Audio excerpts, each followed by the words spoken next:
এতিয়া আমি class 6ৰ 252 page নম্বৰত থকা 7 নম্বৰ কুৱেশ্যনটো আমি আলোচনা কৰিম। কি দিয়া আছে দুটা সংখ্যাৰ অনুপাত 7:12 ইয়াৰ পূৰ্বপদক দুগুণ আৰু উত্তৰপদক 2 বৃদ্ধি কৰিলে নতুন অনুপাতটো কি হ'ব? সো দুটা সংখ্যাৰ অনুপাত আমাক দিয়া আছে 7:12 ইয়াৰ পূৰ্বপদ মানে কোনটো? এই 7টো 7ক যদি আমি কি কৰোঁ দুগুণ কৰোঁ আকৌ উত্তৰপদৰ লগত আমি কি কৰিম মানে উত্তৰপদ কোনটো এই 12টো 12ৰ লগত আমি 2 বৃদ্ধি কৰিম মানে +2 কৰিলে আমাৰ কি সুধিছে নতুন অনুপাতটো কি হ'ব সেইটো আমাক সুধিছে আমি কৰি চাও এইটো চোৱা আমাক দিয়া আছিল দুটা সংখ্যাৰ অনুপাত 7:12 আৰু প্ৰশ্নটোত কৈছিল যে পূৰ্বপদক দুগুণ কৰা মানে পূৰ্বপদ কোনটো যেটো আগৰ মানে 7টো 7ৰ দুগুণ হলে কি হ'ব 7ৰ লগত 2 পূৰণ 7 দুগুণ 14 আকৌ দিছে যে উত্তৰপদৰ লগত 2 বৃদ্ধি কৰা উত্তৰপদ হল 12ৰ লগত 2 বৃদ্ধি কৰা মানে কি যোগ কৰা 12ৰ লগত 2 যোগ কৰা কিমান হ'ব 14 এতিয়া আমি অনুপাতটো কৰিম 14:14 14 ভাগৰ 14ৰে 14 কিমান বাৰ যাব একবাৰ যাব তলত একো নাই মানে কি এক এটা আমাৰ আছে একো নাই মানে গতিকে কি হ'ব অনুপাতটো 1:1 এতিয়া 8 নম্বৰটো চোৱা 1ৰ পৰা 20 লৈ এই ক্ৰমিক 20টা সংখ্যাৰ অযুগ্ম সংখ্যাবোৰৰ সংখ্যা আৰু যুগ্ম সংখ্যাবোৰৰ সংখ্যাৰ অনুপাত উলিওৱা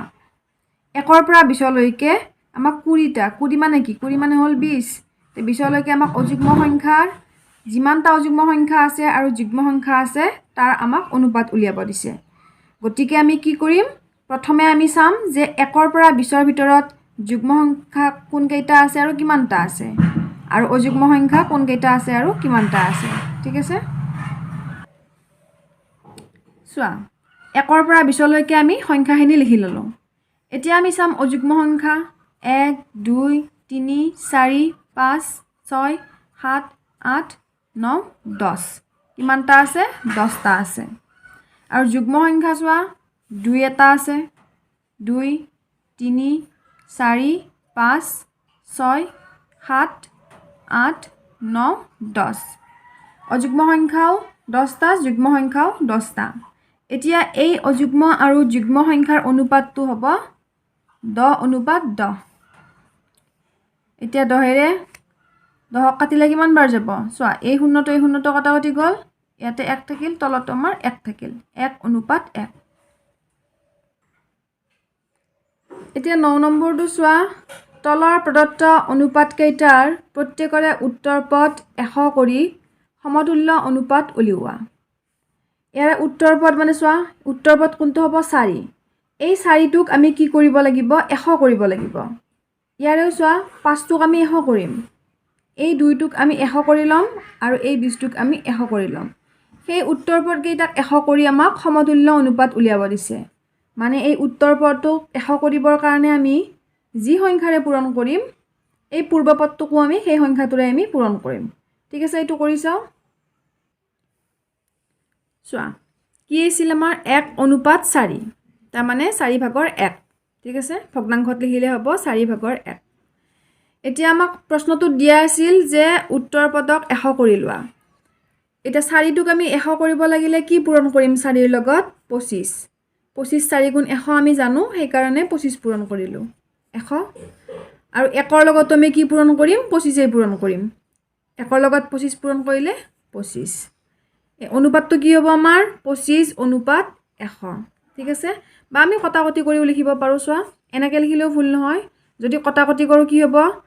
25ৰে 100 কিমান বাৰ যাব 4 বাৰ আকৌ যিকোনো আমাৰ হেইটোৱে হৈ যাব গতিকে চোৱা আমি গম পালো যে এইটো আমাৰ শুদ্ধ হৈছে তো এনেকৈ লিখি থবা ঠিক আছে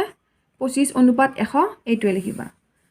তাৰ পিছত চোৱা 2:5 কি হ'ব ভগ্নাংশটো 5/2 যেহেতু আমাক প্ৰশ্নটোত কোৱা আছিল যে উত্তৰপদটোক 100 কৰি লোৱা গতিকে আমি কি কৰিম এই 5ৰ লগত 20 এটা আমি পূৰণ কৰিম 5 20 100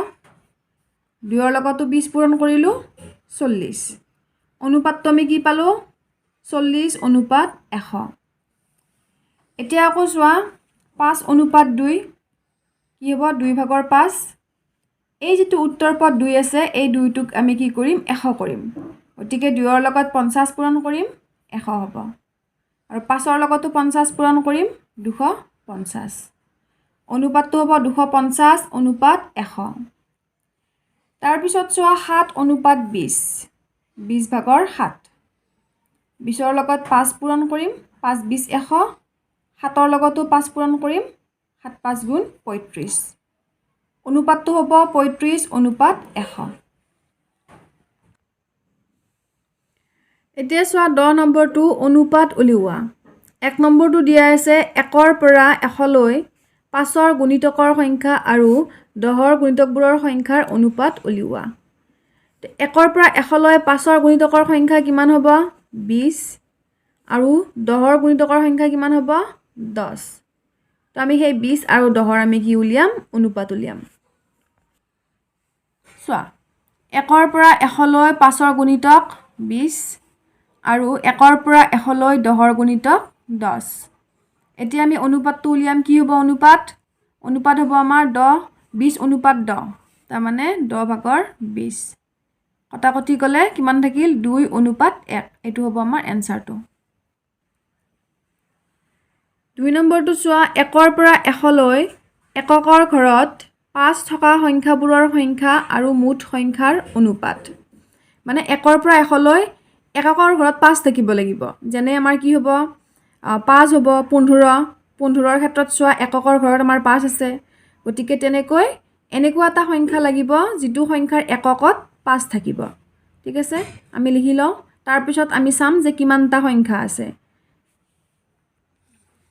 চোৱা এককৰ ঘৰত 5 থকা সংখ্যা কি হ'ব 5 15ৰ ক্ষেত্ৰত চোৱা এটো হল একক ইয়াতে 5 আছে তাৰ পিছত কি হ'ব 20 টো নহয় 25 হ'ব ইয়াতে 5 35 হ'ব কাৰণ ইয়াতে 5 আছে এককৰ ঘৰত 45 55 65 75 85 আৰু 95 এইকেইটা হ'ব কিমানটা হ'ল মুঠ সংখ্যা 1 2 3 4 5 6 7 8 9 10 আমি কি পালো যে এককৰ ঘৰত 5 থকা সংখ্যা কিমানটা আছে 10টা আৰু আমাক মুঠ সংখ্যাটো কি দিয়া আছিল 100 গতিকে 10 আৰু 100ৰ অনুপাতটো কি হ'ব আমাৰ 10 অনুপাত 100 10 অনুপাত 100 আমি কি হিচাপে লিখিম 100/10 ইয়াৰে শূন্যটো কটাকটি গল বৰ থাকিল 1 গতিকে 1 অনুপাত 10 3 নম্বৰটো চোৱা 1ৰ পৰা 100 লৈ এককৰ ঘৰত 0 থকা সংখ্যাবোৰৰ সংখ্যা আৰু মুঠ সংখ্যাৰ অনুপাত ইয়াতে কৈছিল আমাক এককৰ ঘৰত 5 থাকিব লাগিব আৰু এইটোত কৈছে যে এককৰ ঘৰত 0 থাকিব লাগিব গতিকে এককৰ ঘৰত 0 থকা সংখ্যাবোৰ আমি লিখি লওঁ চোৱা 1ৰ পৰা 100 লৈ এককৰ ঘৰত 0 থকা সংখ্যা কি হ'ব 10 20 30 40 50 60 70 80 90 100 এছা ইয়াতে প্ৰত্যেকটোতে ইয়াতে হল একক দহক শতক এককত 0 আছে ইয়াতে চোৱা একক দহক এককত 0 আছে ইয়াতে এককত 0 এই কাৰণে এইকেইটা আমাৰ এটা চোৱা কিমানটা আছে 1 2 3 4 5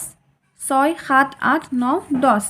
তাৰ মানে 1ৰ পৰা 100 লৈ এককৰ ঘৰত 0 থকা সংখ্যা আমাৰ কিমান মুঠ সংখ্যা আমাৰ 10টা আৰু আমাক মুঠ সংখ্যা কি দিয়া আছে 100 বুলি গতিকে 10 আৰু 100ৰ মাজত হ'ব অনুপাতটো কি হ'ব 10 অনুপাত 100 তাৰ মানে কি 100/10 এইটো 0 কটাকটি গল থাকিল কি 1